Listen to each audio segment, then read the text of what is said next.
ગુજરાતમાં ઠંડી સાથે માવઠાનો ખતરો। આગામી 48 કલાકમાં હાડ થીજવતી ઠંડી પડશે અને 27 જાન્યુઆરી બાદ વાદળછાયા વાતાવરણ સાથે માવઠાની શક્યતા। ઉત્તર ગુજરાત અને કચ્છમાં એલર્ટ જાહેર। આજે અનેક જિલ્લાઓમાં ઠંડી સાથે કમોસમી વરસાદ પડ્યો અને ખેડૂતોના પાકને ભારે નુકસાન કર્યું। નમસ્કાર મિત્રો, ગુજરાતવાસીઓ માટે હવામાનને લઈને મોટા સમાચાર સામે આવ્યા છે। રાજ્યમાં વાદળો હટતાની સાથે જ હવે આકાશ સ્વચ્છ બન્યું છે અને તેની સીધી અસર તાપમાન પર જોવા મળી રહી છે। જાણીતા હવામાન નિષ્ણાત અંબાલાલ પટેલે ચોંકાવનારી આગાહી કરી છે। તેમના જણાવ્યા મુજબ આગામી 2 થી 3 દિવસ દરમિયાન ઉત્તર ગુજરાત અને કચ્છમાં હાડ થીજવતી ઠંડી પડશે।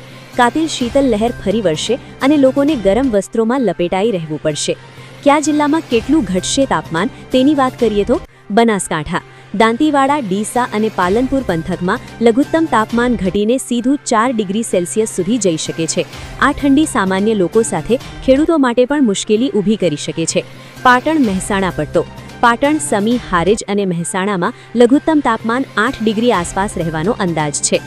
કચ્છ વિસ્તારમાં, કચ્છના અંતરિયાળ વિસ્તારોમાં પણ પારો 8 ડિગ્રીથી નીચે ઉતરી શકે છે, જ્યાં ઠંડા પવનને કારણે રાત અને સવાર ખૂબ જ કઠોર બનશે। મધ્ય ગુજરાતમાં, સાબરકાંઠા, અરવલ્લી, ગાંધીનગર અને અમદાવાદમાં તેજ પવનના કારણે દિવસે પણ ઠંડીનો તીવ્ર અહેસાસ થશે। આજ 25 જાન્યુઆરી 2026ના હવામાનની આગાહી મુજબ વેસ્ટર્ન ડિસ્ટર્બન્સની અસરને કારણે કેટલાક વિસ્તારોમાં માવઠા કે હળવો વરસાદની શક્યતા છે।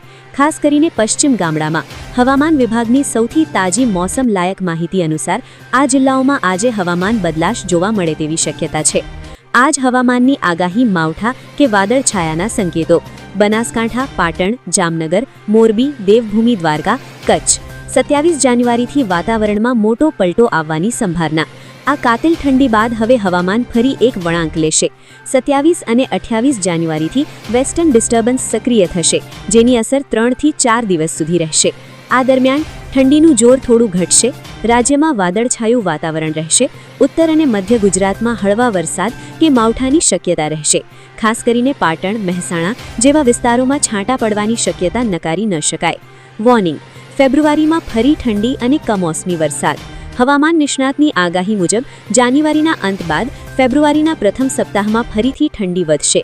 સાથે જ કમોસમી વરસાદની પણ શક્યતા છે, જે ખેડૂતો માટે ચિંતાનો વિષય બની શકે છે। ચેતવણી અને સલાહ: વહેલી સવાર અને રાત્રે બહાર નીકળતા ટાળો। વૃદ્ધો અને બાળકોને ખાસ ધ્યાન રાખો। ખેડૂતો પાકને સુરક્ષિત રાખવાની તૈયારી રાખે। જો તમને આવી હવામાન અપડેટ્સ તરત જોઈએ તો વિડીયો લાઇક કરો અને ચેનલને સબસ્ક્રાઇબ કરો અને તમારા જિલ્લામાં કમોસમી વરસાદ પડ્યો કે નહીં તે કમેન્ટ કરી જણાવો। સાવધાન રહેજો ગુજરાતવાસીઓ, હવામાન ફરી વળાંક લઈ રહ્યું છે।